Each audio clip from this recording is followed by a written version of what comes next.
ಗುಂಡ್ಲುಪೇಟೆ ಪುರಸಭಾ ಮುಖ್ಯ ಅಧಿಕಾರಿಯ ವರ್ಗಾವಣೆ ಇಂದಿದ್ಯಾ ಷಡ್ಯಂತ್ರ. ದಲಿತ ಮಹಿಳಾ ಅಧಿಕಾರಿ ಮೇಲೆ ಶಾಸಕ ಗಣೇಶ್ ಪ್ರಸಾದ್ ಗರಂ ಆದ್ರ. ನಮಸ್ಕಾರ ವೀಕ್ಷಕರೇ, ನ್ಯೂಸಿಫೈಗೆ ಸ್ವಾಗತ. ನಾನು ಸೋನಾ ನಾಯಕ್. ಪ್ರತಿಭಟನೆ ವೇಳೆ ಕೈ ಶಾಸಕ ಮತ್ತು ರಾಜ್ಯ ಸರ್ಕಾರದ ವಿರುದ್ಧ ಬಿಜೆಪಿ ಮಾಜಿ ಶಾಸಕ ಗಂಭೀರವಾದ ಆರೋಪವನ್ನ ಮಾಡಿದ್ದಾರೆ. ಅಕ್ರಮ ಕಟ್ಟಡ ನಿರ್ಮಾಣ ಮಾಡುತ್ತಿದ್ದ ಶಾಸಕರ ಕುಟುಂಬದವರಿಗೆ ಸಿಒ ವಸಂತಕುಮಾರಿ ನೋಟಿಸ್ ನೀಡಿದ್ರು. ನಿವೇಶನದ ದಾಖಲೆಗಳನ್ನು ಕಚೇರಿಗೆ ಸಲ್ಲಿಸುವಂತೆ ಗಡುವನ್ನ ಕೂಡ ನೀಡಿದ್ರು. ಆಸ್ತಿ ಸರ್ಕಾರದ ಪಾಲಾಗುತ್ತೆ ಅನ್ನೋ ಉದ್ದೇಶದಿಂದ ಗಣೇಶ್ ಪ್ರಸಾದ್ ಸಿಒ ವರ್ಗಾವಣೆ ಮಾಡಿಸಿದ್ದಾರೆ ಎಂದು ಹಾಲಿ ಶಾಸಕರಿಗೆ ತಾಕತ್ತಿನ ಸವಾಲನ್ನ ಮಾಜಿ ಶಾಸಕ ನಿರಂಜನ್ ಹಾಕಿದ್ದಾರೆ. ಬಿಜೆಪಿ ಮುಖಂಡರು ಪ್ರತಿಭಟನೆಯಲ್ಲಿ ಹಿಗ್ಗಾಮುಗ್ಗಾ ವಾಗ್ದಾಳಿಯನ್ನ ನಡೆಸಿದ್ದಾರೆ. ವರದಿ ಎಸ್ ಪಾಪಣ್ಣ, ಗುಂಡ್ಲುಪೇಟೆ. ಧಮಕಿ ಹಾಕ್ತಿರಲ್ಲ ನೀವು, ಸರಿನಾ? ಹೇಳ್ತಿದ್ರಲ್ಲ, ಈಗ ಯಾವುದೋ ರೌಡಿ MLA ಹತ್ರದಲ್ಲಿ ಪಟ್ಟ ತಗೋಬೇಕಾ ನೀವು? ಧಮಕಿ ಹಾಕ್ತೀರಾ ನೀವು? ಸೋಷಿಯಲ್ ಮೀಡಿಯಾದಲ್ಲಿ ಹಾಕ್ಲಿಕ್ಕೆ ಅಷ್ಟು ಸ್ವತಂತ್ರ ಇಲ್ವಾ? ಸಂವಿಧಾನದ ಬಗ್ಗೆ ಮಾತಾಡ್ತೀರಿ. ಸಂವಿಧಾನ ಎಲ್ಲರಿಗೂ ಸ್ವತಂತ್ರ ಕೊಟ್ಟಿದೆ, ತಮ್ಮದೇ ಆದಂಥ ಹಕ್ಕುಗಳಿದೆ, ವಾಕ್ ಸ್ವತಂತ್ರ ಇದೆ. ನಿಮ್ಮ ವಿಚಾರದಲ್ಲಿ ಮಾತ್ರ ಸಂವಿಧಾನ ಇಲ್ವಾ ನಿಮ್ಗಳಿಗೆ? ಕಾಂಗ್ರೆಸ್ನವ್ರಿಗೆ ಬೇರೆಯವ್ರ ಮೇಲೆ ಗೂಬೆ ಕೂರಿಸೋದಕ್ಕೆ ಮಾತ್ರ ಸಂವಿಧಾನ. ನಿಮ್ಮ ವಿಚಾರ ಬಂದಾಗ, ಕಾಂಗ್ರೆಸ್ನವ್ರ ವಿಚಾರ ಬಂದಾಗ ಅವಾಗ ಸಂವಿಧಾನ ಇಲ್ಲ. ಅವನಿಗೆ ಮಹೇಂದ್ರನಿಗೆ ಫೋನ್ ಮಾಡಿ ಧಮಕಿ ಹಾಕ್ತಿರಲ್ಲ, ಅವನಿಗೆ ಜೋರು ಮಾಡ್ತಿರಲ್ಲ ನೀವು, ಎಷ್ಟು ಮಟ್ಟಿಗೆ ಸರಿ? ಬೇರೆಯವ್ರ ಬಗ್ಗೆ, ನಮ್ಮ ಶಿವಪುರದ ಮಂಜು ಮತ್ತೆ ದೊಡ್ಡಕೊಪ್ಪರ ಶಾಂತಪ್ಪನ ಬಗ್ಗೆ ಲೋಫರ್ ಅನ್ನು ಬಳಕೆ ಮಾಡ್ತಿರಲ್ಲ. ಪದ ಬಳಕೆ ಮಾಡಿದವ್ರು ಏನ ಅಂದಂಗಾದ್ರೆ ಅವ್ರ ಬಗ್ಗೆ ಲೋಫರ್ ಅಂತ ನೀವು ಬಳಕೆ ಮಾಡಿದ ಮೇಲೆ ಫೋನಲ್ಲಿ ಬೇರೆಯವ್ರ ಜೊತೆ ಮಾತಾಡ್ಬೇಕಾರೆ ಹಂಗಾರೆ ನಿಮ್ಮ ಬಗ್ಗೆ ಏನಂತ ಇದು ಮಾಡಬೇಕು, ಅವರು ಬಳಕೆ ಮಾಡಬೇಕು? ಅರ್ಥ ಮಾಡ್ಕೋಬೇಕು ನೀವು.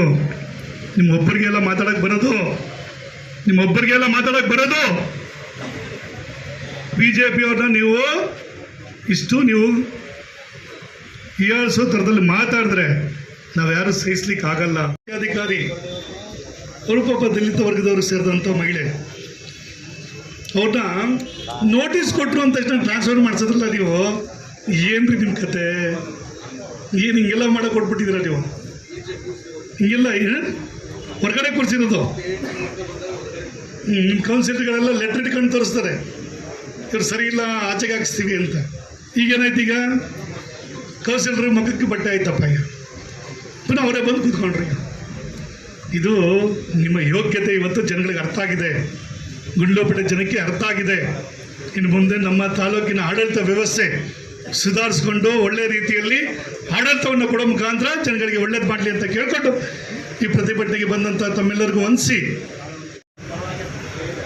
ಕ್ರಷರ್ ಮಾಡುವಂಥ ಸಂದರ್ಭದಲ್ಲಿ ಅವನಿಗೆ ಪ್ರಯತ್ನ ಮಾಡ್ಲಿಕ್ಕೆ ಆಗ್ತಿರ್ಲಿಲ್ಲ. ಊರವ್ರ ವಿರೋಧ, ಬೇರೆ ಬೇರೆ ಥರದ್ದೆಲ್ಲ ವಿರೋಧಗಳಾಯಿತು ಅವನಿಗೆ. ಆಮೇಲೆ ಅವನು ಏನು ಪ್ಲ್ಯಾನ್ ಮಾಡ್ದ, ಹೋಗಿ ಶಾಸಕರನ್ನ ಕೇಳ್ಕೊಂಡ. ಇದನ್ನು ನೀವೆಲ್ಲ ಮನಸ್ಸಲ್ಲಿ ಇಟ್ಕೊಂಡು ಕೇಳ್ಕೋಬೇಕು. ಶಾಸಕರ ಹತ್ರ ಹೋದಂಥ ಸಂದರ್ಭದಲ್ಲಿ ಶಾಸಕರು ಏನಂತ ಹೇಳಿದ್ರು, ನೋಡಪ್ಪ, ನಿನಗೆ ಕ್ರಷರ್ ಆಗಬೇಕು ಅಂತಂದರೆ ನನಗೆ ಪಾರ್ಟ್ನರ್ಶಿಪ್ ಕೊಡಬೇಕು. ನನಗೆ ಬೇರೆಯವ್ರು ಹೇಳಿದ ಮಾತು. ಈಗ ನಡ್ಕೊತಿರೋದು ಹಂಗೇನೆ, ಗೊತ್ತಾಗ್ತಿರೋದು ಹಂಗೇನೆ. ಇದು ನನಗೆ ಪಾರ್ಟ್ನರ್ಶಿಪ್ ಕೊಟ್ರೆ ನಿಂಗೆ ಮಾಡ್ಲಿಕ್ಕೆ ಬಿಡೋದು ಅನ್ನೋ ಥರದಲ್ಲಿ ಹೇಳಿದ್ರು. ಅದಕ್ಕೆ ಅವರೇ ಒಂದು ಕೂಟನ ಇಲ್ಲಿ ಗುಂಡ್ಲುಪೇಟೆಯಿಂದ ಒಂದು ಕೂಟ ಮಾಡಿ ಒಂದು ಗ್ಯಾಂಗನ್ನು ರೆಡಿ ಮಾಡಿ ಅಲ್ಲಿ ಕಳಿಸಿರುವಂಥದ್ದು. ಇಂಡೈರೆಕ್ಟ್ಲಿ ಅವರು ಪಾರ್ಟ್ನರ್ ಅಂತೆ ಅವ್ರಿಗೆ ಅಲ್ಲಿಗೆ ಕ್ರಷರ್ಗೆ ಬರಬೇಕಾದ್ರೆ ಕಲ್ಲುಗಳು ಎಲ್ಲಿಂದ ಬರಬೇಕಂತೆ, ಅವ್ರ ಕ್ವಾರೆಯಿಂದನೇ ಬರಬೇಕಂತೆ. ನೋಡಿ,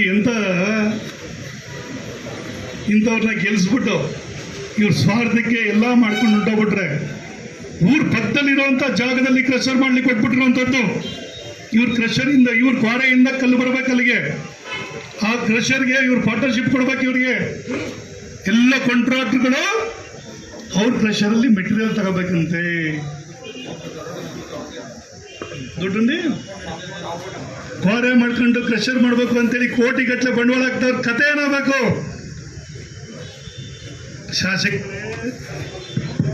ಶಾಸಕರೇ ಯಾಕೋ ಅತಿ ಆಯಿತು ನಿಮ್ಮದು, ಯಾಕೋ ಅತಿ ಆಯ್ತು ಇದು. ಈ ಆಡೋ ಗಂಡಿಗೆ ಏನೋ ಕೊಟ್ಬಿಟ್ರೆ ಏನೋ ಆಯ್ತದೆ ಅಂತಲ್ಲ, ಆ ಥರದ ಕಥೆ ಇದು. ಗ್ಯಾರಂಟಿ ಹೆಸರಲ್ಲಿ ಪಾಪ ಓಟ್ ಹಾಕ್ಬಿಟ್ರು ಜನ. ಏನು ಮಾಡ್ತೀರಿ? ನಿಮಗೆ ಈ ಥರದ್ದೆಲ್ಲ ಮಾಡ್ಲಿಕ್ಕೆ ಕೊಟ್ಬಿಟ್ರು. ನೀವು ಮಾಡಿದ್ದೇ ಸರಿ ಅನ್ನೋ ಥರದಲ್ಲಿ ಹೊಟ್ಬಿಟ್ರೆ ನೀವು ಯಾರು ಹೇಳೋರಿಲ್ಲ ಕೇಳೋರಿಲ್ಲ ಅಂತ ಅನ್ಕೊಬಿಟ್ಟಿದ್ರ ನೀವು. ಹೇಳಕ್ಕೆ ಕೇಳಕ್ಕೆ ಎಲ್ಲ ಇದ್ದೀವಿ ಈ ತಾಲೂಕಲ್ಲಿ. ಹೇಳೋರು ಕೇಳೋರು ಇದ್ದಾರೆ, ಗೊತ್ತಿರಲಿ ನಿಮಗೆ. ಅದು ಹಿಂಗೆಲ್ಲ ಆಡ್ಸತ್ತೆ ನಿಮಗೆ, ಹಿಂಗೆಲ್ಲ ಆಡ್ಸತ್ತೆ. ನೀವು ಇನ್ಮೇಲಾದರೂ ಅರ್ಥ ಮಾಡ್ಕೊಂಡು ಸರಿಯಾದ ರೀತಿಯಲ್ಲಿ ಕೆಲಸ ಕಾರ್ಯಗಳನ್ನ ಮಾಡ್ಕೊಂಡು ಹೋದರೆ ಒಳ್ಳೆಯದು. ಇಲ್ಲಾಂದ್ರೆ ಜನ ಬುದ್ಧಿ ಕಲಿಸ್ತಾರೆ. ನಮ್ಮದೇನಿಲ್ಲಪ್ಪ, ನಮಗೇನಿಲ್ಲ, ಜನ ಬುದ್ಧಿ ಕಲಿಸ್ತಾರೆ ಅಷ್ಟೇ. ನಿಮಗೆ ಈಗಾಗಲೇ ಗೊತ್ತಾಗಿದೆ, ಈಗ ದಲಿತ ವಿರೋಧಿ ಅಂತ ನಿಮಗೆಲ್ಲ ಗೊತ್ತಾಗಿದೆ. ಅಗತ್ಕೋಟಲ್ಲಿ ಜಾಗದಲ್ಲಿ ಕೃಷಿ ಮಾಡುವಂಥ ಸಂದರ್ಭದಲ್ಲಿ ಏನಾಯಿತು? ಅಲ್ಲ, ಅವರು ಪ್ರತಿಭಟನೆ ಮಾಡುವಂಥ ಹಕ್ಕು ಅವ್ರದ್ದು. ಬಾಬಾ ಸಾಹೇಬರು ಅಂಬೇಡ್ಕರ್ ಫೋಟೋ ಇಟ್ಕೊಂಡು ಅವರು ಪ್ರತಿಭಟನೆ ಮಾಡುವಂಥ ಸನ್ನಿವೇಶದಲ್ಲಿ ಅಲ್ಲಿ ಒಬ್ಬ ಏಕಾಏಕಿ ಬಂದು ಒಂದು ಗುಂಪು ಫೋಟೋ ಹೊಡೆದಾಕತ್ತೆ ಅಂತಂದರೆ ಅದಕ್ಕೆ ನೀವು ಬೆಂಬಲ ಕೊಡ್ತೀರಿ ಅಂತಂದರೆ ಅರ್ಥ ಏನಂಗಾರೆ? ಬಾಬಾ ಸಾಹೇಬರ ಫೋಟೋವನ್ನು ಹೊಡೆದಾಕ್ತಾರೆ ಅಂತಂದರೆ ಇದಕ್ಕಿಂತ ಘೋರ ಅಪರಾಧ ಬೇಕಾ? ಇವತ್ತು FIR ಮಾಡಿದ್ದಾರೆ. ಆ ಜಾಗದ ಓನರ್ ಮೇಲೆ FIR ಆಗಿದೆ, ಒಬ್ಬ ಅಧಿಕಾರಿ ಮೇಲೆ FIR ಆಗಿದೆ ಅಂತ ಹೇಳ್ತಾ ಇದ್ದಾರೆ. ಇಲ್ಲಿಂದ ಗುಂಡ್ಲುಪೇಟೆ ಟೌನ್ನಿಂದ ಡಾನ್ಗಳು ಅಂತ ಹೋಗಿದಾರಲ್ಲ, ಅವ್ರ ಮೇಲೆ FIR ಆಗಿದೆ. ಆದರೆ ಎಲ್ಲಿ ಯಾರನ್ನ ಅರೆಸ್ಟ್ ಮಾಡಿದ್ದಾರೆ ಇವತ್ತು? ಎಷ್ಟು ಮಟ್ಟಿಗೆ ಒತ್ತಡ ಇರಬೇಕು ಅಂತ ಬಾಬಾ ಸಾಹೇಬ್ ಅಂಬೇಡ್ಕರ್ ಅವರ ಫೋಟೋನ ಹೊಡೆದಾಕಿದ್ರು ನಮ್ಮ ಪೊಲೀಸ್ನವರು ಅವ್ರನ್ನ ಅರೆಸ್ಟ್ ಮಾಡಲಿಕ್ಕೆ ಅಸಹಾಯಕರಾಗಿದ್ದಾರೆ ಅಂತಂದರೆ ಎಷ್ಟು ಮಟ್ಟಿಗೆ ಅಸಹಾಯಕರು ಪಾಪ. ನನಗೊಂದು ಮಾಹಿತಿ ಬಂತು, ಕ್ರಷರ್ ಮಾಡೋ ವಿಚಾರದಲ್ಲಿ ಅನೇಕ ವರ್ಷದಿಂದ ಪಾಪ ಪ್ರಯತ್ನ ಮಾಡ್ತಿದ್ದ ಅವನು. 4 ವರ್ಷದಿಂದ ನ್ಯಾಯಾಲಯದಲ್ಲಿತ್ತು. ಚಿಕ್ಕಣ್ಣ, ಬೆಳ್ಚವಾಡಿ ಚಿಕ್ಕಣ್ಣ ಅವ್ರ ಮೇಲೆ ನೀವು ಬಂದಂಥ ರೀತಿ ನೋಡಿದ್ರೆ ನಂಗೆ ಆಶ್ಚರ್ಯ ಆಗೋಯ್ತು. ನಾನು MLA ಆಗಿದ್ದಪ್ಪ. ಕೆಲವು ಸಂದರ್ಭದಲ್ಲಿ ನಮ್ಮನ್ನು ಪ್ರಶ್ನೆ ಮಾಡೋರು, ಅನೇಕ ಜನ ಪ್ರಶ್ನೆ ಮಾಡಿದ್ರು. ಒಂದಿನ ನಡ್ಕೊಂಡು ನಾವು ಒಂದಿನ ನಡ್ಕೊಂಡಿದ್ದೀವಿ. ಆ ಥರ ಒಂದಿನ ನಡ್ಕೊಳ್ಳಿಲ್ಲ ಆ ಥರದಲ್ಲಿ ನಾವು. ಒಬ್ಬ ದಲಿತ ನಾಯಿ ಹುಡುಗನ ಮೇಲೆ ದೌರ್ಜನ್ಯ ಮಾಡಕ್ಕೆ ಬರ್ತೀರಾ? ಜೊತೆಗೆ ಅಲ್ಲಿದ್ದಂಥವ್ರು ಅವ್ರ ಪಾರ್ಟಿಯವರು ಕಳಿಸಿರೋ ಹೊಚ್ಚಾಗೆ ಅನ್ನೋ ಥರದಲ್ಲಿ ದಬ್ಬಾಳಿಕೆ ಮಾತು. ಪೊಲೀಸ್ನವ್ರಿಗೆ ಕಳಿಸಿದ್ರೆ ಹೊಚ್ಚಾಗೆ. ಯಾರಪ್ಪನ ಮನೆದು ಅದು? ಏನು ಇವ್ರ ಮನೆಗೆ ಬಂದಿದ್ರು ಅವರು? ಇವ್ರ ಮನೆ ಆಸ್ತಿನ ಅದು? ಇಲ್ಲಿ ತಾಲೂಕು ಆಫೀಸಲ್ಲಿ ಸಭಾಂಗಣದಲ್ಲಿ ನಡೀತಿರುವಂಥ ಕಾರ್ಯಕ್ರಮದಲ್ಲಿ, ರಾಷ್ಟ್ರೀಯ ಹಬ್ಬದ ಕಾರ್ಯಕ್ರಮದಲ್ಲಿ ಅವ್ರು ಬಂದರೆ ಅವ್ರನ್ನ ಆಚೆ ಕಳಿಸಿ ಅಂತ ಹೇಳ್ತಾರೆ ಅಂತಂದರೆ ಇವ್ರ ಮನೆ ಆಸ್ತಿಗೆ ಏನಾದ್ರು ಬಂದಿದ್ರು ಅವರು? ಆ ನೈತಿಕತೆ ಇದೆಯಾ ಆಚೆ ಕಳಿಸಿ ಅಂತ ಹೇಳೋದಕ್ಕೆ ಅವ್ರಿಗೆ? ಅದನ್ನು ನೋಡ್ತಾ ನಮ್ಮ ತಾಲೂಕು ಆಡಳಿತ ಸುಮ್ಮನೆ ಕೂರುತ್ತೆ ಅಂತಂದರೆ ಏನಾಗಿದೆ ಅಂತ ಆಡಳಿತದ ವ್ಯವಸ್ಥೆಗೆ ಏನಾಗಿದೆ? ಇಷ್ಟೊಂದು ಅಸಹಾಯಕರಾಗ್ಬಿಟ್ರೆ ಹೆಂಗೆ ನೀವುಗಳು? ಇಷ್ಟೊಂದು ಅಸಹಾಯಕರ ನೀವು? ಅಧಿಕಾರಿಗಳು ತಮ್ಮ ಅಧಿಕಾರವನ್ನು ಚಲಾಯಿಸಬೇಕು. ಇಲ್ದಾರೆ ಹಿಂಗೆಲ್ಲ ನಡೀತವೆ. ಕೈ ಕಾಲು ಗೆಡಿಸಿದವರೆಲ್ಲ ಎಲ್ಲ ದುಡ್ಡು ಮಾಡ್ಕೊ ಬಂದ್ಬಿಟ್ಟು ಹಿಂಗೆಲ್ಲ ಮಾತಾಡುವಂಥದ್ದು ಆಗ್ಬಿಡುತ್ತೆ. ಮೇಲೆ ಈ ಥರದ್ದೆಲ್ಲ ಮಾತಾಡ್ತಾರೆ. ಇದು ಖಂಡನೀಯ. ಈ ಥರದ ನಡವಳಿಕೆ ಮುಂದೇನಾದ್ರು ಆದರೆ ಇದನ್ನು ವಿರೋಧ ಪಕ್ಷದವರಾಗಿ ನಾವು ಸಹಿಸ್ಕೊಳ್ಳಲ್ಲ. ದಲಿತರಿಗೆಲ್ಲ ಯಾರಿಗೂ ಆಗಬಾರ್ದು, ಈ ಥರದ್ದು ಯಾರಿಗೂ ಆಗಬಾರ್ದು. ಒಂದು ದಿನ ನಾವು ಅಧಿಕಾರದಲ್ಲಿ ಇದ್ದಂಥ ಸಂದರ್ಭದಲ್ಲಿ ಒಬ್ಬರ ಬಗ್ಗೆ ನೀವು ಅರ್ಥ ಮಾಡ್ಕೊಳ್ಳಿ. ಇವತ್ತು ಗಂಗಾ ಲಾಡ್ಜ್ ಪಕ್ಕದಲ್ಲಿ ಸುಮಾರು 50, 40, 50, 80 ಸೈಟ್, 4,000 ಚದರಡಿ ಸೈಟು, ಅಲ್ಲಿ ಇವತ್ತು ದೊಡ್ಡ ಒಂದು ಕಾಂಪ್ಲೆಕ್ಸ್ ಮಾಡ್ತಾ ಇದ್ದಾರೆ. ಆಯ್ತಪ್ಪ, ಅದನ್ನು ನಾವು ಖರೀದಿ ಮಾಡಿದ್ವಿ ಅಂತ ಉತ್ತರ ಕೊಡ್ತಾರಂತೆ. ಆಯಿತು, ಒಪ್ಕೊಳ್ಳೋಣ, ಖರೀದಿ ಮಾಡಿದ್ರಿ. ಖರೀದಿ ಮಾಡಿದಂಥ ಸಂದರ್ಭದಲ್ಲಿ ಅಲ್ಲಿ ಏನು ನೀವು ನಿವೇಶನವನ್ನು ಖರೀದಿ ಮಾಡಿದ್ರಿ, ಅದಕ್ಕೆಲ್ಲ ಬಿಲ್ಡಿಂಗ್ ಕಟ್ಬಿಟ್ಟಿದ್ರಿ. ಗಂಗಾ ಲಾಡ್ಜು, ಗಂಗಾ ಬಾರು ಕಟ್ಟಿದ್ರಿ ತಾನೆ ಅವತ್ತೇ. ನೀವು ಅಷ್ಟೊಂದು ಬೆಳೆ ಬಾಳುವಂಥ ಜಾಗನ ಅವತ್ತಿಂದ ಯಾಕೆ ಬಿಟ್ಕೊಂಡಿದ್ರಿ? ಈಗ ನಿಮ್ಮದೇ ಆಗಿದ್ರೆ ದುಡ್ಡಿರ್ಲಿಲ್ವ ನಿಮ್ಮ ಹತ್ರ? ಯಾಕೆ ಬಿಟ್ಕೊಂಡಿದ್ರಿ? ಖಾಲಿ ಬಿಟ್ಕೊಂಡಿದ್ರಿ. ಮಹಾದೇವ ಪ್ರಸಾದ್ ಅವ್ರ ಕಾಲದಲ್ಲೂ ನೀವು ಕಟ್ಟೋ ಪ್ರಯತ್ನ ಮಾಡಿದ್ರಿ. ಅವಾಗಲೂ ವಿರೋಧ ಪಕ್ಷದವರಾಗಿ ನಾವು ವಿರೋಧ ಮಾಡಿದ್ವಿ. ಆ ಕೂಡಲೇ ಅದು ನಿಲ್ತು, ಕೆಲಸ ನಿಲ್ತು. ಇವತ್ತೆಲ್ಲಿಂದ ಬಂದ್ಬಿಟ್ಟು ಉದ್ಭವ ಆಗೋಯ್ತು ನಿಮಗೆ ಅದು ಅಸೆಸ್ಮೆಂಟು. ನಮ್ಮ BM ಸುರೇಶ್ ಅವರು ಮಾಹಿತಿ ಹಕ್ಕಲ್ಲಿ ಅದನ್ನು ಕೇಳಿ ಮಾಹಿತಿ ತಗೊಂಡಿದ್ದಾರೆ. ಈಗ ಹೆಂಗೆ ಬಂತು ನಿಮಗೆ ಅಂತೇಳಿ ಅದು 80 ಇಸ್ವಿಲೇನೋ ಅಸೆಸ್ಮೆಂಟಲ್ಲಿ ಸೇರ್ಕೊಂಡಿದೆ ಅಂತ ಹೇಳ್ತಾರೆ. ಅವಾಗಲಿಂದ ಇದ್ದಿದ್ದಂಥ ಅಸೆಸ್ಮೆಂಟು ಇದ್ದಕ್ಕಿದ್ದಂಗೆ ಇವಾಗ ಹಿಂದಿನ ಇಸ್ವಿಗೆ ಹಾಕ್ಬಿಟ್ಟು ಅಸೆಸ್ಮೆಂಟಲ್ಲಿ ಸೇರಿಸ್ಬಿಟ್ಟಿದ್ದಾರೆ.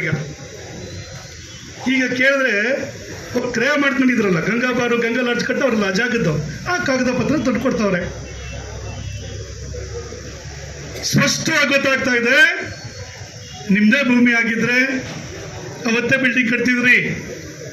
ಇವತ್ತು ನೀವು ಬಿಲ್ಡಿಂಗ್ ಕಟ್ತಾ ಇದ್ರಿ ನಿಮ್ಗೆ ಅಧಿಕಾರ ಬಂದ ಮೇಲೆ ಅಂತಂದ್ರೆ ಅರ್ಥ ಏನು? ಅಗೇನ್ ನಿಮ್ಮ ಸ್ವಾರ್ಥಕ್ಕೆ ಮುನ್ಸಿಪಾಲ್ಟಿ ಜಾಗನ ಹೊಡ್ಕೊಂಡಿದ್ರಿ. ನೀವು ಹೊಡ್ಕೊಂಡಿದ್ರಿ ನೋಡಿ. ಜನಗಳಿಂದ ಓಟ್ ಹಾಕ್ಸ್ಕೊಂಡು ಎಷ್ಟು ಮಟ್ಟಿಗೆ ಸ್ವಾರ್ಥ ನೋಡಿ ಅವ್ರದ್ದು. ಸರ್ಕಾರ ಆಸ್ತಿನ ಕಬಳಿಕೆ ಮಾಡುವಂಥದ್ದು. ನಾವು ರಾಜ್ಯದಲ್ಲಿ ಕಾಂಗ್ರೆಸ್ನವರು ಏನೆಲ್ಲ ಹೇಳ್ತಾರೆ. ಚಾಮುಲ್ನ ಸದಸ್ಯರು ಅವ್ರ ಚಿಕ್ಕಪ್ಪ ಚಾಮುಲಲ್ಲಿ ಆಗುವಂಥ ಅನುಕೂಲಗಳನ್ನು ಅವ್ರ ಕಾರ್ಯಕರ್ತರಿಗೋ ಬಡವ್ರಿಗೋ ಮಾಡಿದ್ರೆ ಪಾಪ 4 ಜನ ಬದುಕ್ತಾರೆ. ನೀವೇನು ಮಾಡ್ತಾ ಇದ್ರಿ? ಚಾಮುಲಲ್ಲಿ ಒಂದು ಮಳಿಗೆಯನ್ನು ತರಿಲಿಕ್ಕೆ ಅವಕಾಶ ಇದ್ದಂಥದ್ದನ್ನು ಚಾಮುಲಿಂದ ಬರುವಂಥ ಬಾಡಿಗೆ ಹಣದಲ್ಲಿ ತರೆಯುವಂಥ ಅವಕಾಶ ಅದು ಬೇರೆ ಒಬ್ಬ ವ್ಯಾಪಾರದವನಿಗೆ ಕೊಡ್ಬೋದಾಗಿತ್ತು. ಅದನ್ನು ನಿಮ್ಮ ಮಗನ ಹೆಸರಿಗೆ ತಗೊಂಡು ಅದರಲ್ಲಿ ಒಬ್ರಿಗೆ ಸಂಬಳ ಕೊಡಲಿಕ್ಕೆ ಅವಕಾಶ ಇದೆ ಅಂತ ಹೇಳ್ತಾರೆ. ಆ ಸಂಬಳನೂ ನಿಮ್ಮ ಮಗನಿಗೆ ಹೆಸರಿಗೆ ತಗೋತೀರಿ ಅಂತಂದರೆ, ಬಾಡಿಗೆನೂ ನಿಮಗೆ ತಗೋತೀರಿ ಅಂತಂದರೆ ಇದು ಎಷ್ಟು ಮಟ್ಟಿಗೆ ಅಂತ. ಇದು ಇನ್ನೊಂದು ಸ್ವಾರ್ಥ. ಇದು ಇನ್ನೊಂದು ಸ್ವಾರ್ಥ. ಅಲ್ಲಿ ಕ್ರಷರ್ಗೆ ರಸ್ತೆ ಮಾಡೋ ಸ್ವಾರ್ಥ, ಇಲ್ಲಿ ಚಾಮುಲ್ದು ಬಾಡಿಗೆ ತಗೊಳ್ಳೋದು, ಸಂಬಳ ತಗೊಳ್ಳೋದು ಇನ್ನೊಂದು ಸ್ವಾರ್ಥ.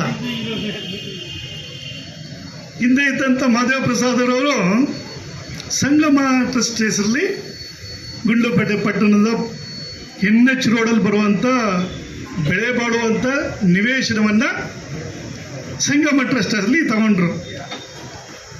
ಸಂಗಮ ಟ್ರಸ್ಟ್ ಏನು ಮಾಡುತ್ತಂತೆ? ಜನಸೇವೆ ಮಾಡುತ್ತಂತೆ. ಸಂಗಮ ಟ್ರಸ್ಟಿಂದ ಅನೇಕ ಜನಗಳಿಗೆ ಸೇವೆ ಮಾಡ್ತೀವಿ, ಹಾಗಾಗಿ ನಮಗೆ ಭೂಮಿ ಕೊಡಿ, ಸೈಟ್ ಕೊಡಿ ಅಂತ ತಗೊಂಡ್ರು. ಆಯಿತು, ಪುರಸಭೆ ಹೊತ್ತು ಕೊಟ್ಟರು.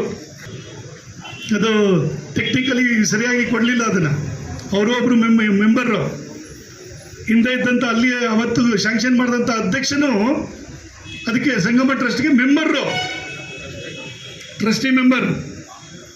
ಶಾಸಕರು ಒನ್ ಆಫ್ ದ ಮುನ್ಸಿಪಾಲ್ಟಿಗೆ ಅವರು ಒಬ್ಬರು ಸದಸ್ಯರಾಗಿರ್ತಾರೆ, ಅವರು ಒಬ್ಬರು ಮೆಂಬರು ಟ್ರಸ್ಟ್ಗೆ. ಅದು ಟೆಕ್ನಿಕಲಿ ಅವತ್ತು ಲ್ಯಾಪ್ಸ್ ಆಗಿದೆ, ಅದು ಬೇರೆ ವಿಚಾರ. ಪಾಪ ಸೇವೆ ಮಾಡಲಿಕ್ಕೆ ಅಂತ ಕೊಟ್ಟರು, ಜನಕ್ಕೆ ಸೇವೆ ಮಾಡ್ತಾರೆ ಅಂತೇಳಿ ಇವತ್ತು ಸೇವೆ ನಡೀತಾ ಇದೆಯಾ? ಅಲ್ಲಿ ಲಕ್ಷಾಂತರ ರೂಪಾಯಿ ಬಾಡಿಗೆ ಬರ್ತಿದೆ, ಯಾರಿಗಾರು ಕೊಡ್ತಾ ಇದ್ದಾರೆ ಅವರು? ಸೇವೆ ನಡೀತಾ ಇದೆಯಾ? ಇನ್ನೊಂದು ಸ್ವಾರ್ಥ. ಅವ್ರ ಸ್ವಾರ್ಥಗಳು ನೋಡಿ. ಅವ್ರ ಅಧಿಕಾರ ಧಮಕಿ ಆಗ್ತಿರಲ್ಲ ನೀವು, ಸರಿನಾ? ಹೇಳ್ತಿದ್ರಲ್ಲ ಈಗ ಯಾವುದೋ ರೌಡಿ MLA ನಂತರದಲ್ಲಿ ಪಟ್ಟ ತಗೋಬೇಕಾ ನೀವು? ಧಮಕಿ ಆಗ್ತೀರಾ ನೀವು? ಸೋಷಿಯಲ್ ಮೀಡಿಯಾದಲ್ಲಿ ಹಾಕ್ಲಿಕ್ಕೆ ಅಷ್ಟು ಸ್ವತಂತ್ರ ಇಲ್ವಾ? ಸಂವಿಧಾನದ ಬಗ್ಗೆ ಮಾತಾಡ್ತೀರಿ. ಸಂವಿಧಾನ ಎಲ್ಲರಿಗೂ ಸ್ವತಂತ್ರ ಕೊಟ್ಟಿದೆ, ತಮ್ಮದೇ ಆದಂಥ ಹಕ್ಕುಗಳಿದೆ, ವಕ್ ಸ್ವತಂತ್ರ ಇದೆ. ನಿಮ್ಮ ವಿಚಾರದಲ್ಲಿ ಮಾತ್ರ ಸಂವಿಧಾನ ಇಲ್ವಾ ನಿಮ್ಗಳಿಗೆ? ಕಾಂಗ್ರೆಸ್ನವ್ರಿಗೆ ಬೇರೆಯವ್ರ ಮೇಲೆ ಗೂಬೆ ಕೂರಿಸೋದಕ್ಕೆ ಮಾತ್ರ ಸಂವಿಧಾನ. ನಿಮ್ಮ ವಿಚಾರ ಬಂದಾಗ, ಕಾಂಗ್ರೆಸ್ನವ್ರ ವಿಚಾರ ಬಂದಾಗ ಅವ್ರ ಸಂವಿಧಾನ ಇಲ್ಲ. ಅವನಿಗೆ ಮಹೇಂದ್ರನಿಗೆ ಫೋನ್ ಮಾಡಿ ಧಮಕಿ ಆಗ್ತಿರಲ್ಲ, ಅವನಿಗೆ ಜೋರು ಮಾಡ್ತಿರಲ್ಲ ನೀವು, ಎಷ್ಟು ಮಟ್ಟಿಗೆ ಸರಿ? ಬೇರೆಯವ್ರ ಬಗ್ಗೆ ನಮ್ಮ ಶಿವಪುರದ ಮಂಜು ಮತ್ತು ದೊಡ್ಡತುಪ್ಪರ ಶಾಂತಪ್ಪನ ಬಗ್ಗೆ ಲೋಫರ್ ಅನ್ನು ಬಳಕೆ ಮಾಡ್ತಿರಲ್ಲ, ಪದ ಬಳಕೆ ಮಾಡಿದವ್ರು ಏನೋ ಹಂಗಾದ್ರೆ ಅವ್ರ ಬಗ್ಗೆ ಲೋಫರ್ ಅಂತ ನೀವು ಬಳಕೆ ಮಾಡಿದ ಮೇಲೆ ಫೋನಲ್ಲಿ ಬೇರೆಯವ್ರ ಜೊತೆ ಮಾತಾಡ್ಬೇಕಾರೆ ಹಂಗಾರೆ ನಿಮ್ಮ ಬಗ್ಗೆ ಏನಂತ ಇದು ಮಾಡಬೇಕು? ಅವರು ಬಳಕೆ ಮಾಡಬೇಕು. ಅರ್ಥ ಮಾಡ್ಕೋಬೇಕು ನೀವು. ನಿಮ್ಮ ಒಬ್ಬರಿಗೆಲ್ಲ ಮಾತಾಡೋಕ್ಕೆ ಬರೋದು ನಿಮ್ಮೊಬ್ಬರಿಗೆಲ್ಲ ಮಾತಾಡೋಕೆ ಬರೋದು. BJP ಅವ್ರನ್ನ ನೀವು ಇಷ್ಟು ನೀವು ಹೀಯಾಳಿಸೋ ಥರದಲ್ಲಿ ಮಾತಾಡಿದ್ರೆ ನಾವು ಯಾರು ಸಹಿಸ್ಲಿಕ್ಕೆ ಆಗಲ್ಲ. ಇವ್ರು ಉದ್ಧಾರ ಆದರೆ ಸಾಕು ಅಲ್ಲಿಗೆ. ಇದು ನಿಮ್ಮ ಧೋರಣೆ. ನಿಮ್ಮ ಸ್ವಾರ್ಥ ಎಷ್ಟು ಮಟ್ಟಿಗಿದೆ ನೋಡಿ. ಯಾವುದೋ ಹಳ್ಳಿಗೆ, ನಮ್ಮ ಹಳ್ಳಿಗಳಿಗೆ ರಸ್ತೆ ಇಲ್ಲ ಅಂತ ಜನ ಕೇಳ್ತಿದ್ರೆ, ನಿಮ್ಮ ಕಾರ್ಯಕರ್ತರು ಕೇಳ್ತಿದ್ರೆ ಅನುದಾನ ಇಲ್ಲಪ್ಪ ಅಂತ ಹೇಳ್ತಿದ್ದೀವಿ. ನೀವು ನಿಮ್ಗೆ ಬೇರೆದಕ್ಕೆ ಅನುದಾನ ಇರಲ್ಲ, ಇದಕ್ಕೆ ಅನುದಾನ ಇದೆಯಾ? ಅದಕ್ಕೆ ನಿಮ್ಮ ಕ್ರಷರ್ಗೆ ದಾರಿ ಮಾಡ್ಕೊಳ್ಳಿಕ್ಕೆ ನಿಮ್ಗೆ ಅನುದಾನ ಇದೆ. ಬೇರೆಯವರು ಕೇಳಿದ್ರೆ ಅನುದಾನ ಇಲ್ಲ ನಮ್ಮ ಹತ್ರ ಅಂತ ಬಾಯಿ ಬಡ್ಕತ್ತೀರಿ. ಇದು ನಿಮ್ಮ ಧೋರಣೆ. ನಿಮಗೆ ಪ್ರಶ್ನೆ ಮಾಡಿದ್ರೆ ಕೇಸ್ ಹಾಕಿಸ್ತೀರಾ? ನಾಗಸ್ವಾಮಿ ಸೋಷಿಯಲ್ ಮೀಡಿಯಾದಲ್ಲಿ ಪ್ರಶ್ನೆ ಮಾಡಿದ್ದು, ದಲಿತರ ಭೂಮಿ ಮೇಲೆ ರಸ್ತೆ ಮಾಡ್ತಿರುವಂಥದ್ದು ನಿಮ್ಮದು ತಪ್ಪು, ಇದನ್ನು ನಾವು ಖಂಡಿಸ್ತೀವಿ. ನಾನು ಒಬ್ಬ ದಲಿತ ಲೀಡರ್ ಆಗಿ, ನಾಯಕನಾಗಿ ಇದನ್ನು ಖಂಡಿಸ್ತೀನಿ ಅನ್ನೋ ಥರದಲ್ಲಿ ಹೇಳಿದ್ರೆ ತಪ್ಪೇನಿದೆ?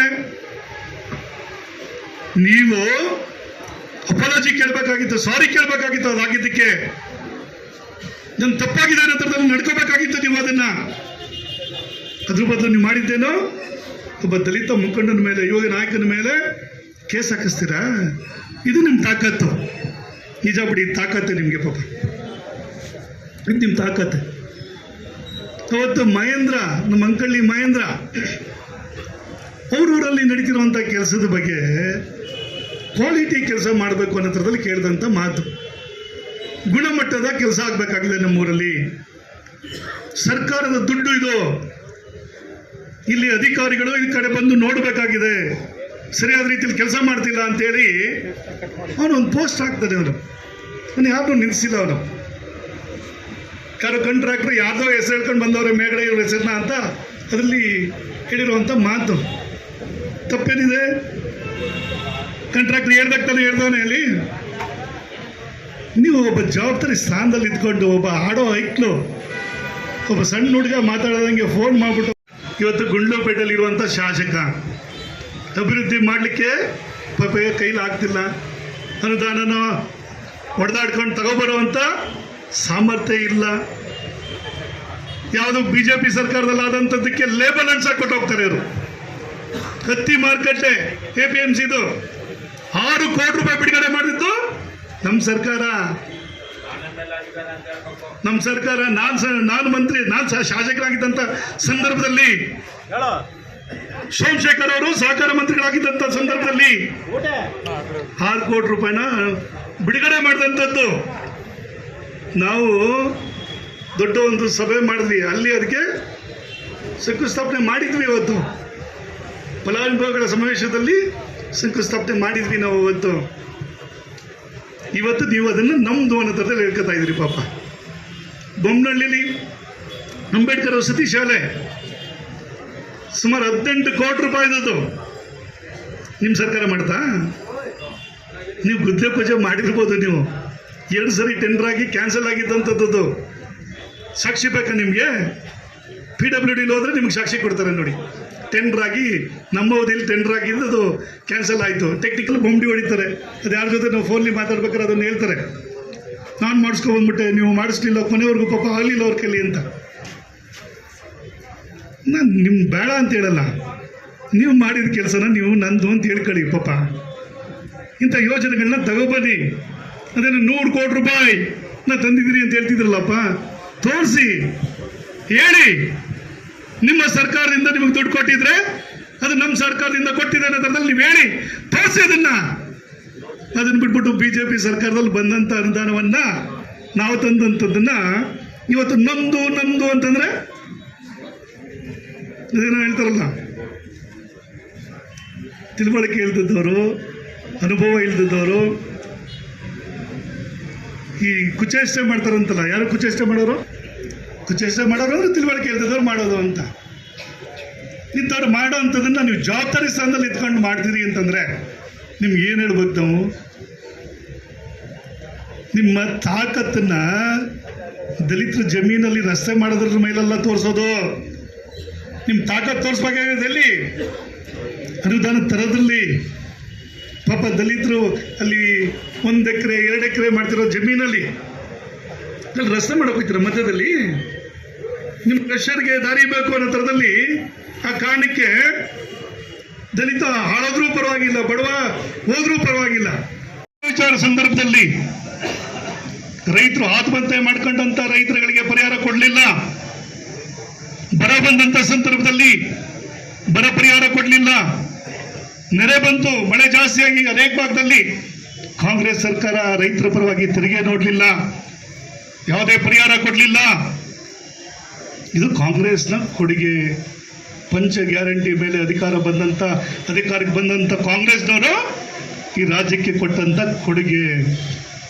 ಹಿಂದೆ ಬಿಜೆಪಿ ಸರ್ಕಾರ ಇದ್ದಂಥ ಸಂದರ್ಭದಲ್ಲಿ ಇದೇ ರೈತರಿಗೆ ಬರ ಬಂದಂಥ ಸಂದರ್ಭದಲ್ಲೂ ಪರಿಹಾರ ಕೊಟ್ಟರು.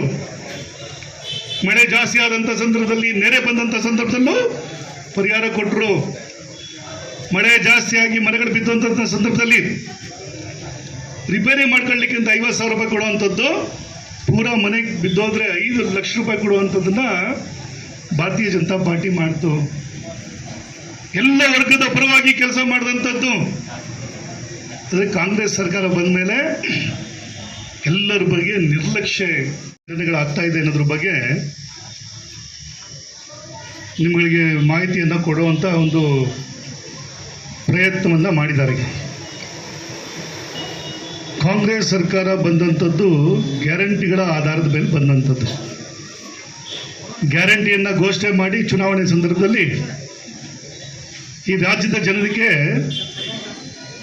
ಒಂದು ಆಸೆಯನ್ನು ಹುಟ್ಟಿಸಿ 135 ಸೀಟನ್ನು ಗೆದ್ದಂಥದ್ದು. ಜನ ಬಹಳ ದೊಡ್ಡ ನಿರೀಕ್ಷೆಯಲ್ಲಿದ್ದರು. ಕಾಂಗ್ರೆಸ್ ಸರ್ಕಾರ ಬಂದ ಮೇಲೆ ಬಹಳ ಅನುಕೂಲ ಆಗ್ಬಿಡುತ್ತೆ, ದೀನ ದಲಿತರಿಗೆ, ಬಡವರಿಗೆ, ಹಿಂದುಳಿದ ವರ್ಗದವರಿಗೆ, ರೈತರಿಗೆ, ಯುವಕರಿಗೆ ಅನುಕೂಲ ಆಗುತ್ತೆ ಅನ್ನೋ ಥರದಲ್ಲಿ ಬಹಳ ಆಶಾಭಾವನೆಯನ್ನು ಇಟ್ಕೊಂಡಿದ್ದಂಥದ್ದು. ಆದರೆ ಕಾಂಗ್ರೆಸ್ ಸರ್ಕಾರ ಬಂದ ಮೇಲೆ ಇವತ್ತು ಜನಗಳಿಗೆ ನಿಧಾನವಾಗಿ ಒಂದೊಂದೇ ಅರಿವಾಗ್ತಾ ಇದೆ. ಕಾಂಗ್ರೆಸ್ ಸರ್ಕಾರ ಬಂದ ಮೇಲೆ ಯಾವುದೇ ಥರದ ಅಭಿವೃದ್ಧಿಗಳು ನಡೀತಾ ಇಲ್ಲ. ರೈತಪರ ಯೋಜನೆಗಳು ಕಾಂಗ್ರೆಸ್ ಸರ್ಕಾರದಲ್ಲಿ ಯಾವುದೂ ಬರಲಿಲ್ಲ. ದಲಿತರಿಗೆ ಮೀಸಲಾಗಿ ಇಟ್ಟಂತ ಅನುದಾನವನ್ನ, SCPT SPA ಅನುದಾನವನ್ನ ಇವತ್ತು ದಲಿತರ ಅಭಿವೃದ್ಧಿಗೋಸ್ಕರ ಬಳಸ್ತಾ ಇಲ್ಲ ಇವರು. ವಾಲ್ಮೀಕಿ ನಿಗಮದಲ್ಲಿ ಇದ್ದಂಥ ಅನುದಾನ, ವಾಲ್ಮೀಕಿ ಸಮುದಾಯದವರಿಗೆ, ಬಡವರಿಗೆ, ಕೆಳಸ್ತರದಲ್ಲಿ ಇರುವಂಥ ಬಂಧುಗಳಿಗೆ ಅವರು ಅಭಿವೃದ್ಧಿ ಮಾಡಬೇಕಾದಂಥ ಅನುದಾನವನ್ನ ಇವತ್ತು ಲೂಟಿ ಮಾಡಿದ್ದಾರೆ ಕಾಂಗ್ರೆಸ್ನವರು ಅನ್ನೋ ಥರದಲ್ಲಿ ಇವತ್ತು ನಿಧಾನವಾಗಿ ಅರ್ಥ ಆಗ್ತಾ ಇದೆ. ಪಂಚ ಗ್ಯಾರಂಟಿಯಲ್ಲಿ ಯುವಕರಿಗೆ ಕೊಟ್ಟಂತ ಆಶ್ವಾಸನೆ, ನಿರುದ್ಯೋಗಿಗಳಿಗೆ ಉದ್ಯೋಗ ಭತ್ಯೆ ಕೊಡ್ತೀವಿ ಅನ್ನೋ ಥರದಲ್ಲಿ ಆಶ್ವಾಸನೆ ಕೊಟ್ಟಿದ್ರು.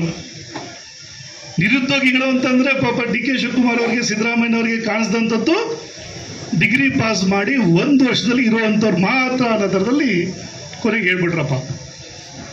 ಕೊನೆಗೆ 20 ವರ್ಷದಿಂದ 10 ವರ್ಷದಿಂದ ಡಿಗ್ರಿ ಮಾಡಿ ನನಗೆ ಉದ್ಯೋಗ ಸಿಕ್ಕಿಲ್ಲ, ಕೆಲಸ ಸಿಕ್ಕಿಲ್ಲ, ನಾನು ಏನು ಮಾಡಲಿ ಅನ್ನೋ ಥರದಲ್ಲಿ ಕಾಯ್ತಿದ್ದಂಥ ಯುವಕನಿಗೆ ಇದೊಂದು ಭರವಸೆ ಸಿಕ್ಕಿತ್ತು. ಚುನಾವಣೆ ಸಂದರ್ಭದಲ್ಲಿ ಕಾಂಗ್ರೆಸ್ನವರು ಉದ್ಯೋಗ ಭತ್ಯೆ ಕೊಡ್ತಾರೆ ಯುವಕರಿಗೆ ಅನ್ನೋ ಥರದಲ್ಲಿ ಘೋಷಣೆ ಮಾಡಿದ್ದನ್ನು ನೋಡಿ ಯುವಕರುಗಳು ತೀರ್ಮಾನ ಮಾಡಿದಂಥದ್ದು, ಯಾವುದೇ ಒಂದು ಕಾಂಗ್ರೆಸ್ ಪಕ್ಷದಿಂದ ಗೆದ್ದಂತ MLA MP ಸಂವಿಧಾನದ ಪುಸ್ತಕವನ್ನ ಒಂದು ತೋರಿಸೋದ್ರ ಮೂಲಕ ಪ್ರಮಾಣ ವಚನ ಸ್ವೀಕಾರ ಮಾಡ್ತಾರೆ.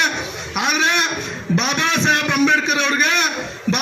ಅಂಬೇಡ್ಕರ್ ಅವ್ರಿಗೆ ನಿಜವಾಗಿ ಅವಮಾನ ಮಾಡಿದ್ದು ಕಾಂಗ್ರೆಸ್ ಪಕ್ಷ. ಸಂವಿಧಾನದ ವಿರೋಧಿ ನಿಲುವನ್ನ ಇವತ್ತು ಕಾಂಗ್ರೆಸ್ ಪಕ್ಷ ತೋರ್ತಾ ಇದೆ. ಯಾಕೆಂದ್ರೆ ಬಾಬಾ ಸಾಹೇಬ್ ಅಂಬೇಡ್ಕರ್ ಅವ್ರನ್ನ 1905 ಸೋಲಿಸಿದಂತ ಅವ್ರ PAಗೆ ಪದ್ಮವಿಭೂಷಣ ಕೊಟ್ಟಂತ ಕೀರ್ತಿ ಕಾಂಗ್ರೆಸ್ ಸಲ್ಲುತ್ತೆ. ಹಾಗೆ ಸಂವಿಧಾನ ಬಂದ ನಂತರ ಅಪ್ ನಮ್ಮ ಜನತಾ ಸರ್ಕಾರಗಳು ಬರೋದಕ್ಕಿಂತ ಮುಂಚೆ ಬಾಬಾ ಸಾಹೇಬ್ ಅಂಬೇಡ್ಕರ್ ಅವರ ಫೋಟೋವನ್ನ, ಭಾವಚಿತ್ರವನ್ನ ಸಂಸತ್ನಲ್ಲಿ ಕಾಂಗ್ರೆಸ್ ಸರ್ಕಾರ ಇಟ್ಟಿರಲಿಲ್ಲ. ಮತ್ತೆ 1952ರಿಂದ 1975ರವರೆಗೆ 25 ವರ್ಷಗಳ ಕಾಲ ಇವತ್ತು ಸಿದ್ದರಾಮಯ್ಯನವರು ಮಾತಾಡ್ತಾರೆ. ನಿಮ್ಮ ಬಿಜೆಪಿ ಸರ್ಕಾರದಲ್ಲಿ ದಲಿತರಿಗೆ ಎಷ್ಟು ಹಣವನ್ನು ಇಟ್ಟಿದ್ದೀರಿ ಅಂತ ಕ್ವಶನ್ ಕೇಳ್ತಾರೆ. ಮಾನ್ಯ ಸಿದ್ದರಾಮಯ್ಯನವರೇ, ಮನವಿಗಳನ್ನು ಸಲ್ಲಿಸ್ತೇವೆ. ಇವತ್ತು ದೇಶದಲ್ಲಿ ಮತ್ತೆ ರಾಜ್ಯದಲ್ಲಿ ಹಲವಾರು ವರ್ಷಗಳಿಂದ ಕಾಂಗ್ರೆಸ್ ಸರ್ಕಾರ ಆಳ್ವಿಕೆ ಮಾಡಿದೆ. ಇವತ್ತು ನಾವು ಸಂವಿಧಾನ ಬಂದಂತಹ 75 ವರ್ಷಗಳ ಅಮೃತ ವರ್ಷದಲ್ಲಿದ್ದೀವಿ. ಆದರೂ ಕೂಡ ರಾಜ್ಯದಲ್ಲಿ ಕರ್ನಾಟಕದಲ್ಲಿ ಕಾಂಗ್ರೆಸ್ ಸರ್ಕಾರ ಬಂದ್ರೆ ದಲಿತರ ಮೇಲೆ ನಿರಂತರವಾಗಿ ದೌರ್ಜನ್ಯ ನಡೀತಾ ಬಂದಿದೆ. ಉದಾಹರಣೆಗೆ ಮೊನ್ನೆ ನಡೆದಂತಹ ಚಿಕ್ಕಮಗಳೂರು ತಾಲೂಕಿನ ನರಸೀಪುರ ಗ್ರಾಮದಲ್ಲಿ ದಲಿತರು ಬೀರೇಶ್ವರ ದೇವಸ್ಥಾನಕ್ಕೆ ಹೋಗ್ಬೇಕು, ಬೀರೇಶ್ವರ ದೇವಸ್ಥಾನವನ್ನು ಪ್ರವೇಶ ಮಾಡಬೇಕು ಅಂದಾಗ ಆ ದೇವಸ್ಥಾನವನ್ನು ಮುಚ್ಚಿದ ಪ್ರಕರಣಕ್ಕೆ ಇಡೀ ನ್ಯಾಯಾಂಗ ವ್ಯವಸ್ಥೆ ಮತ್ತೆ ನಮ್ಮ ಸರ್ಕಾರ, ರಾಜ್ಯ ಸರ್ಕಾರ ಕಣ್ಮುಚ್ಚಿ ಕೂತಿತ್ತು. ಹಾಗೆ ಇವತ್ತು ನೀವು ಗೊತ್ತಿರ್ಬೋದು, ಕಾಂಗ್ರೆಸ್ ಸರ್ಕಾರ ಬಾಬಾ ಸಾಹೇಬ್ ಅಂಬೇಡ್ಕರ್ ಅವರು ಹೇಳದಂತೆ ಬರ್ನಿಂಗ್ ಹೌಸ್, ಸುಡುವ ಮನೆ. ಯಾಕೆಂದ್ರೆ ಸಂವಿಧಾನ ಪೂರ್ವದಲ್ಲೂ ಕೂಡ ಕಾಂಗ್ರೆಸ್ ದೇಶ ವಿರೋಧಿ, ಸಂವಿಧಾನ ನಂತರನೂ ಕೂಡ ಕಾಂಗ್ರೆಸ್ ಸಂವಿಧಾನ ವಿರೋಧಿ ಅಂತ ನಾನು 2 ಉದಾಹರಣೆಗಳನ್ನ ಕೊಡಕ್ಕೆ ಇಷ್ಟಪಡ್ತೀನಿ.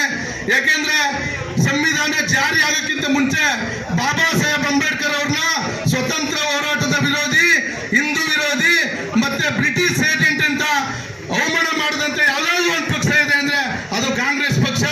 ಹಾಗೆ ಬಾಬಾ ಸಾಹೇಬ್ ಅಂಬೇಡ್ಕರ್ ಅವರು 1931ರ ದುಂಡು ಮೇಜಿನ ಸಭೆಯಲ್ಲಿ ಅಸ್ಪೃಶ್ಯರಿಗೆ ಪ್ರತ್ಯೇಕ ಚುನಾಯಿಕೆಗಳನ್ನ ಸ್ಪೆಷಲ್ ರೆಪ್ರೆಸೆಂಟೇಟಿವ್ಸ್ ನ ಕೊಡಬೇಕು ಅಂತ ಕೇಳಿದಾಗ ಬಾಬಾ ಸಾಹೇಬ್ ಅಂಬೇಡ್ಕರ್ಗೆ ಅಡ್ಡಲಾಗಿ ಬಂದಿದ್ದು ಇದೇ ಕಾಂಗ್ರೆಸ್ ಮತ್ತು ಮಹಾತ್ಮ ಗಾಂಧೀಜಿಯವರು.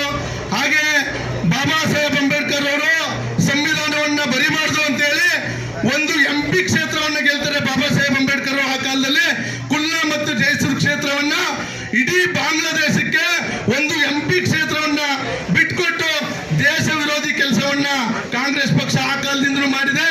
ಹಾಗೆ ದಲಿತರ ಮೇಲೆ ನಿರಂತರವಾಗಿ ದೌರ್ಜನ್ಯಗಳು ಏನಾಗ್ತಿದೆ ಅದನ್ನ ಖಂಡಿಸಿ ಭಾರತೀಯ ಜನತಾ ಪಾರ್ಟಿಯ ಎಲ್ಲ ಕಾರ್ಯಕರ್ತರುಗಳು ಮಾನ್ಯ ಮಾದೇವ ಪ್ರಸಾದ್ ರವರ ಅಧ್ಯಕ್ಷತೆಯಲ್ಲಿ ಮಾಜಿ ಶಾಸಕರು ಹಾಗೂ ಚಾಮರಾಜನಗರ ಜಿಲ್ಲಾ ಬಿಜೆಪಿ ಘಟಕದ ಅಧ್ಯಕ್ಷರಾದ CS ನಿರಂಜನ್ ಕುಮಾರ್ ಸಾಹೇಬರ ಅಧ್ಯಕ್ಷತೆಯಲ್ಲಿ ಎಲ್ಲ ಮುಖಂಡರ ನೇತೃತ್ವದಲ್ಲಿ ಇವತ್ತು ಒಂದು ಪ್ರತಿಭಟನಾ ಮೆರವಣಿಗೆ ಹೊರಟು ಗುಂಡ್ಲುಪೇಟೆ ತಾಲೂಕಿನಲ್ಲಿ ಏನಿವತ್ತು ನಮ್ಮ ಮುಖಂಡರಾದ ಗುತ್ಕಂಡಳ್ಳಿ ಬಸವರಾಜ್ ಅವರು ಮಾತನಾಡಿದಂಗೆ ನಿರಂತರವಾಗಿ ದೌರ್ಜನ್ಯಗಳು ದಲಿತರ ಮೇಲೆ ನಡೀತಾ ಇದೆ. ಈ ಸಂದರ್ಭದಲ್ಲಿ ಒಂದು ವಚನ ನನಗೆ ನೆನಪು ಬರುತ್ತೆ. ಮಾಡಿ ಮಾಡಿ ಕೆಟ್ಟರು ಮನವಿಲ್ಲದೆ, ನೀಡಿ ನೀಡಿ ಕೆಟ್ಟರು ನಿಜವಿಲ್ಲದೆ, ಮಾಡಿ ನೀಡಿ ನಿಜ ಅರಿತಡೆ, ನಿಜವಿಲ್ಲದೆ ನರಕಕ್ಕೆ ಹೋದಂಗೆ ಕೂಡಲ ಸಂಗಮ ದೇವ ಅಂತೇಳಿ ದಲಿತರಾರು ವರ್ಷಗಳಿಂದ ಈ ದೇಶದಲ್ಲಿ ಬೆಂಬಲಿಸ್ಕೊಂಡು ಬಂದಿದ್ದೀವಿ. ಆ ನಿಟ್ಟಿನಲ್ಲಿ ಮಾಡಿ ಮಾಡಿ ಅವ್ರಿಗೆ ಓಟ್ ಹಾಕಿ ನೀಡಿ ನೀಡಿ ಅವ್ರ ನಿಜವನ್ನೇ ತಿಳಿಯದೆ ನಾವು ಅವ್ರಿಗೆ ಮತವನ್ನ ಚಲಾಯಿಸಿ ನಾವು ಕೆಟ್ಟಿದ್ದೀವಿ. ಏಕೆಂದ್ರೆ ಇವತ್ತು ದಲಿತರ ಮೇಲೆ ಇಡೀ ದೇಶದಲ್ಲಿರ್ಬೋದು ಅಥವಾ ರಾಜ್ಯದಲ್ಲಿರ್ಬೋದು ಕಳೆದ 75 ವರ್ಷಗಳಿಂದ ದಲಿತರ ಮೇಲೆ ಆಗುತ್ತಿರ್ತಕ್ಕಂಥ ಅನ್ಯಾಯಗಳು, ದೌರ್ಜನ್ಯಗಳನ್ನ ಈಗಾಗಲೇ ನಾವು ಪತ್ರಿಕಾ ಮಾಧ್ಯಮಗಳು ಮತ್ತು TV ಚಾನೆಲ್ಗಳಲ್ಲಿ ನೋಡ್ತಾ ಬಂದಿದ್ದೇವೆ. ಇವತ್ತು ಗುಂಡ್ಲುಪೇಟೆ ತಾಲೂಕಿನಲ್ಲಿ ಹಿರಿಕಾಟಿ ಕ್ರಷರ್ ವಿಚಾರ ಇರ್ಬೋದು, ಅಗದಕಣ್ಣಹಳ್ಳಿಯಲ್ಲಿ ಅಂಬೇಡ್ಕರ್ ಭಾವಚಿತ್ರಕ್ಕೆ ಅಪಮಾನ ಮಾಡಿದಂತ ವಿಚಾರ ಇರ್ಬೋದು, ಒಬ್ಬ ದಲಿತ ಹೆಣ್ಣು ಮಗಳು ಪುರಸಭಾ ಅಧಿಕಾರಿಯಾಗಿ ದಕ್ಷಯಾಗಿ ಅಧಿಕಾರವನ್ನ ಚಲಾಯಿಸಿದ ಸಂದರ್ಭದಲ್ಲಿ ಅವರನ್ನ ವರ್ಗಾವಣೆ ಮಾಡಿದಂತ ಸಂದರ್ಭ ಇರ್ಬೋದು. ಹಾಗೆ ನಮ್ಮ ದಲಿತ ಮುಖಂಡರಾದ ಬೇಡ್ಲೋಡಿ ಚಿಕ್ಕಣ್ಣವರ ಮೇಲೆ ಒಂದು ಹಲ್ಲೆಗೆ ಮುಂದಾದಂತ ಶಾಸಕರ ದುರಾವರ್ತನೆ ಇರ್ಬೋದು. ಇವೆಲ್ಲವೂ ಏನ್ ಹೇಳುತ್ತೆ ಅಂದ್ರೆ ಮಾತು ಹಾಗೂ ನಮ್ಮ SC ಮೋರ್ಚಾದ ತಾಲೂಕು ಘಟಕದ ಅಧ್ಯಕ್ಷರಾದಂತಹ ನಾಗಸ್ವಾಮಿ ಅವರ ಮೇಲೆ ಸುಳ್ಳು ಪ್ರಕರಣವನ್ನ ದಾಖಲೆ ಮಾಡಿ ನಮ್ಮ ದಲಿತರ ಹಕ್ಕುಗಳನ್ನ ಹೇಯುತ್ತಿರುವ ನಮ್ಮ ಪೊಲೀಸ್ ಆ ಸಾಗುವಳಿ ಕಮಿಟಿಯ ಸದಸ್ಯರಾದ್ರು ಕೂಡ ದಲಿತರಿದ್ರೆ ಅವರು ವೇದಿಕೆ ಮೇಲೆ ಹೋಗಿಲ್ಲ, ವೇದಿಕೆ ಮೇಲಕ್ಕೂ ಅವ್ರನ್ನ ಕರೆದಿಲ್ಲ. ಇಂಥ ಅವಮಾನನ ಸೇರಿಸ್ಕೊಳ್ಬೇಕಾದಂಥ ದಲಿತರು ಇನ್ನು ಮುಂದಾರು ಕೂಡ ಸ್ವಾಭಿಮಾನಕ್ಕೆ ಬೆಲೆ ಕೊಟ್ಟು ಸ್ವಾಭಿಮಾನಕ್ಕೆ ನೀವು ಸ್ವಾಭಿಮಾನ ಭದ್ರವಾಗಿ ನಡಿಬೇಕು. ಅಂಬೇಡ್ಕರ್ ಒಂದು ಹೇಳಿದ್ರು, Congress as A burning house ಅಂದ್ರೆ ಸುಟ್ಟ ಮನೆ, ಯಾರಿಗೂ ಕೂಡ ದಲಿತರು ಹೋಗ್ಬೇಡಿ, ಸುಟ್ಟು ಹೋಗ್ತೀರಿ ಅಂತಕ್ಕಂಥ ಮಾತನ್ನ ಅಂಬೇಡ್ಕರ್ ಅವರು ಹೇಳಿದ್ರು. ಇವತ್ತು ಅಂತ ಒಂದು ಸಂದರ್ಭವನ್ನ ಇವತ್ತು ನಾವು ಕಾಣ್ತಾ ಇದ್ದೇವೆ. ಇವತ್ತು ನಾವು ಒಂದು ಮಾತನ್ನ ಹೇಳಲಿಕ್ಕೆ ಮಾಡ್ತೀವಿ, ಎಲ್ಲೆಲ್ಲಿ ದಲಿತರಿಗೆ ನ್ಯಾಯ ನಡೀತದೆ ಆ ಜಾಗದಲ್ಲಿ ದಲಿತರಾದ ನಾವು ಜಾಗೃತರಾಗಬೇಕು. ಮಾನ್ಯ ಶಾಸಕರ ಮೇಲೆ ನಾವು ಪ್ರತಿಭಟನೆಯನ್ನು ಮಾಡಬೇಕು, ಇದನ್ನು ಖಂಡಿಸಬೇಕು. ಈ ನಿಟ್ಟಿನಲ್ಲಿ ಇನ್ನು ಮುಂದೆ ದಲಿತರ ತಂಟೆಗೆ ಬಂದರೆ ನಾವು ಬಿಡಲ್ಲ. ನೀವು ಭಾಗವಹಿಸ್ತಕ್ಕಂಥ ಎಲ್ಲ ಸಭೆಯಲ್ಲೂ ಕೂಡ ನಮ್ಮ ಕಪ್ಪು ಬಾವುಟ ಪ್ರದರ್ಶನ ಮಾಡೋದ್ರ ಮೂಲಕ ನಿಮ್ಮ ವಿರುದ್ಧ ತಿರುಗಿ ಬೀಳತಕ್ಕಂಥ ಸನ್ನಿವೇಶ ಸಂದರ್ಭ ಆ ದಿನಗಳು ಬಹಳ ಹತ್ತಿರದಲ್ಲಿದೆ. ಅದನ್ನು ಮಾಡ್ಕೊಳ್ಬಾರ್ದು ಅಂತ ಎಚ್ಚರಿಕೆಯನ್ನು ಕೊಡ್ತಾ ನನ್ನ ಮಾತನ್ನ ಮುಗಿಸ್ತಾ ಇದ್ದೇನೆ. ಗಣೇಶ್ ಪ್ರಸಾದ್ ಅವರಿಗೆ ತಾಕತ್ತಿದ್ರೆ ಅವರನ್ನೇ ಬೈದಿದ್ದು, ಅವರನ್ನೇ ಪ್ರಶ್ನೆ ಮಾಡಿದ್ದು, ಅವರೇ ಕಂಪ್ಲೇಂಟ್ ಕೊಡಬೇಕಾಗಿತ್ತು. ಆದ್ರೆ ಮತ್ತೊಬ್ಬ ದಲಿತ ಚರಿತ್ರೆಯಲ್ಲಿ ಶ್ರೀನಿವಾಸನ ಮೂಲಕ ರೌಡಿ ಶೀಟರ್ ಶ್ರೀನಿವಾಸನ ಮೂಲಕ ಒಂದು ದೂರನ್ನು ದಾಖಲು ಮಾಡ್ತಾರೆ. ಆ ದೂರಿಗೆ ಇವತ್ತು ರಾಜ್ಯ ಹೈಕೋರ್ಟ್ ಇಂದ ಜಾಮೀನಾಗಿದೆ, ಅವ್ರು ಜಾಮೀನ್ ಮೇಲಿದ್ದಾರೆ. ಆದರೂ ಕೂಡ ಆ ಪ್ರಕರಣವನ್ನ ದಾಖಲು ಮಾಡಬಾರ್ದು ಅಂತ ಅಧಿಕಾರ ಇಲ್ಲ ಅಂತ ಹೇಳ್ತಾ ಇಲ್ಲ. ಆದರೆ ಇಲ್ಲಿನ ಇನ್ಸ್ಪೆಕ್ಟರ್ ಪ್ರಕರಣ ದಾಖಲು ಮಾಡಬೇಕಾದ್ರೆ ನ್ಯಾಯಾಲಯದ ಅನುಮತಿಯನ್ನ ಪಡ್ಕೊಂಡು ದಾಖಲು ಮಾಡಿದ್ದಾರೆ. ಅದಕ್ಕೆ ಪ್ರತ್ಯೇಕವಾದಂತ ಠಾಣೆ ಇದೆ, ಸೈಬರ್ ಕ್ರೈಮ್ ಬ್ರಾಂಚ್. ಆ ಕ್ರೈಮ್ ಬ್ರಾಂಚ್ಗೆ ವರ್ಗಾವಣೆ ಮಾಡಬೇಕಾಗಿತ್ತು. ಕೇಸನ್ನ ಯಾಕೆ ವರ್ಗಾವಣೆ ಮಾಡಿಲ್ಲ ಅಂದ್ರೆ ಮಾನ್ಯ ಗಣೇಶ್ ಪ್ರಸಾದ್ ಅವರು 3 ಬಾರಿ 4 ಬಾರಿ ದಲಿತ ಏನು ಚುನಾಯಿತರಾಗಿದ್ದಾರೆ ಗ್ರಾಮ ಪಂಚಾಯತಿ ಸದಸ್ಯರಾಗಿ. ಅಂಥವ್ರನ್ನೆಲ್ಲ ತುಳಿಯೋ ಒಂದೇ ಒಂದು ಕಾರ್ಯಕ್ರಮ. ಆ ಕಾರ್ಯಕ್ರಮಕ್ಕೆ ತುಳಿಲಿಕ್ಕೆ ನಾವು ಬೀಳಲ್ಲ ಅಂತಕ್ಕಂಥ ಘಂಟಾಘೋಷವಾಗಿ ಹೇಳಲಿಕ್ಕೆ ಪ್ರಯತ್ನ ಮಾಡ್ತೇವೆ. ಜೊತೆಗೆ ಡಿಸೆಂಬರ್ 6ರಂದು ಏನು ತಾಲೂಕು ಆಡಳಿತದ ವತಿಯಿಂದ ಬಾಬಾ ಸಾಹೇಬ್ ಅಂಬೇಡ್ಕರ್ ಅವರಿಗೆ ಏನು ಪರಿನಿಬ್ಬಾಣ ದಿನಾಚರಣೆ ಮಾಡುವ ಸಂದರ್ಭದಲ್ಲಿ ಚಿಕ್ಕಣ್ಣ ಅಂತಕ್ಕಂಥ ಒಬ್ಬ ದಲಿತ ಮುಖಂಡ, ನೀವು ಅಂಬೇಡ್ಕರ್ ಅವರಿಗೆ ಮಾಡಿದ ಅಪಮಾನ ಸರ್, 10ವರೆಗೆ ಕಾರ್ಯಕ್ರಮ ಇದ್ರೆ 12ವರೆಗೆ ಬಂದ್ರೆ ಏನು ಪ್ರಯೋಜನ ಅಂತಕ್ಕಂಥ ಅಭಿಪ್ರಾಯವನ್ನ ಕೇಳುವಾಗ ಏರುದಡಿಯಲ್ಲಿ ಕೇಳಿದ್ದಾನೆ ಆತ. ಅದನ್ನ ವೇದಿಕೆಯಿಂದ ಕೆಳನುಗ್ಗಿ ಅವನ ಮೇಲೆ ಹಲ್ಲೆ ಮಾಡ್ಲಿಕ್ಕೆ ಮುಂದಾಗ್ತಾರೆ. ಇವತ್ತು ನಾನು ಪುಷ್ಪಾರ್ಚನೆಯನ್ನು ಮಾಡಲ್ಲ ಅಂತೇಳಿ ಘಂಟಾಘೋಷವಾಗಿ ಹೇಳ್ತಾರೆ. ಆದ್ರೆ ಅಧಿಕಾರಿಗಳು ಆತನನ್ನು ತಡೆದು ಪುಷ್ಪಾರ್ಚನೆಯನ್ನು ಮಾಡಿಸ್ತಾರೆ. ಹಾಗಾಗಿ ಇಂಥ ಒಂದು ದೌರ್ಜನ್ಯ ಪ್ರಕರಣಗಳು ದಲಿತರ ಮೇಲೆ ಅವರ ತಂದೆಯವ್ರ ಕಾಲದಿಂದ ನಡೆದು ಬಂತು, ಇವತ್ತು ನಡೀತಾ ಇದೆ. ದಲಿತರು ಇದನ್ನು ನೋಡ್ಕೊಂಡು ಕೂತ್ಕೋಬೇಕಾಗತ್ತೆ. ಇವತ್ತು ಮಾನ್ಯ ಕಂದಾಯ ಸಚಿವರು ಕೃಷ್ಣ ಬೈರೇಗೌಡರು ನಮ್ಮ ಕ್ಷೇತ್ರಕ್ಕೆ ಬಂದು ಸಾಗುವಳಿ ಕೊಡ್ತಕ್ಕ ದಲಿತರ ಜಮೀನನ್ನು ಕಿತ್ತುಕೊಳ್ಳುವುದರ ಮೂಲಕ ರಸ್ತೆ ಕಾಮಗಾರಿಯನ್ನ ಮಾಡಲಿಕ್ಕೆ ಪ್ರಾರಂಭ ಮಾಡ್ತಾರೆ. ಆ ರಸ್ತೆ ವಿಚಾರವಾಗಿ ನಮ್ಮ ಈ ಭಾಗದ ನಮ್ಮ ನಾಯಕರಾದಂಥ ಕೊಳ್ಳೇಗಾಲದ ಮಾಜಿ ಶಾಸಕರು ಮಾಜಿ ಸಚಿವರಾದಂಥ ಎನ್ ಮಹೇಶ್ವರವರು ಮತ್ತೆ ರಾಜ್ಯ ವಿರೋಧ ಪಕ್ಷದ ನಾಯಕರಾದ ಛಲವಾದಿ ನಾರಾಯಣ ಸ್ವಾಮಿ ಅವರು ಅಧಿಕಾರಿಗಳು ಮತ್ತೆ ದಲಿತರ ನಡುವೆ ಒಂದು ಸಭೆಯನ್ನು ಏರ್ಪಡಿಸಿ ಆ ರಸ್ತೆಯನ್ನು ನಿಲ್ಲಿಸ್ತಕ್ಕಂಥ ಒಂದು ಸನ್ನಿವೇಶ ಬಂದಾಗ ಆ ರಸ್ತೆ ಅಲ್ಲಿಗೆ ಸ್ಥಗಿತಗೊಳ್ಳದ ನಂತರ ಚಾಕರ ಉಡಾಪೆ ಉತ್ತರವೇನು ಅಂದ್ರೆ ಕೊಳ್ಳೇಗಾಲದಿಂದವೇ ಬೆಂಗಳೂರಿಂದ ಗುಂಡಾಗಳನ್ನ ಕರ್ಕೊಂಡು ಬಂದಿದ್ದಾರೆ. ನಿರಂಜನ್ ಅವರಿಗೆ ತಾಕತ್ತಿಲ್ಲ ಅಂತ ಹೇಳ್ತಾರೆ. ಅವರು ನಿರಂಜನ್ ಅವರಿಗೆ ತಾಕತ್ತಿದ್ದರಿಂದ 800 ಕೋಟಿ ರೂಪಾಯಿಗಳ ಅನುದಾನ ತಂದು ಈ ಕ್ಷೇತ್ರದ ಅಭಿವೃದ್ಧಿ ಮಾಡಿದ್ರು. ಇವತ್ತು ಇವ್ರ ಅಭಿವೃದ್ಧಿ ಏನು ಹೇಳಿ, ಇವ್ರ ಅತ್ತೆ ಹೆಸರಲ್ಲಿ ಪುರಸಭೆ ಮಳಿಗೆ ಕಟ್ಕೊಳ್ಳೋದು, ಇವ್ರ ಚಿಕ್ಕಪ್ಪನಿಗೆ ಕ್ರಷರ್ಗೆ ದಾರಿ ಮಾಡ್ಕೊಳ್ಳೋದು, ಹಾಗೆ ಬೇಕಾದಂತ ಇವರ ಚೇಲಗಳಿಗೆ ಅಭಿವೃದ್ಧಿ ಮಾಡೋದು. ಇವರು ಶಾಸಕರಾಗಿರೋದು ಈ ಕಾರಣಕ್ಕೋಸ್ಕರ. ಜೊತೆಯಲ್ಲಿ ಕೂಡ ಬಂದಿದೆ. ಅದಾಗಿ ಏನು ಅಂದಿನ ಏನು ಮುಖ್ಯಾಧಿಕಾರಿಗಳಾಗಿದ್ರು, ಪುರಸಭಾ ಮುಖ್ಯಾಧಿಕಾರಿಗಳಾಗಿದ್ರು, ಒಬ್ಬ ದಲಿತ ಮಹಿಳೆಯನ್ನು ಒಂದೇ ಒಂದು ಕಾರಣಕ್ಕೆ ಅವರು ನಿಮ್ಮ ಮೂಲ ದಾಖಲಾತಿಯನ್ನು ಕೊಡಿ, ಇಲ್ಲದಿದ್ರೆ ಕಾಮಗಾರಿಯನ್ನು ನಿಲ್ಲಿಸಿ ಅಂತ ನೋಟಿಸ್ ಕೊಟ್ಟ ಒಂದೇ ಒಂದು ಕಾರಣಕ್ಕೆ ಹಠಾತ್ ವರ್ಗಾವಣೆ ಆಗುತ್ತೆ, ಬೇರೊಬ್ಬರು ಬರ್ತಾರೆ. ಆದ್ರೆ ನನಗೆ 2 ವರ್ಷ ಪೂರೈಸಿಲ್ಲ, 2 ವರ್ಷ ಅಧಿಕಾರಾವಧಿ ಬೇಕು ಅಂತ ಅವರು KATಯ ನ್ಯಾಯಾಲಯಕ್ಕೆ ಹೋದಾಗ ಅವರು ತಡೆಯಾಜ್ಞೆ ಬಂದಿದೆ.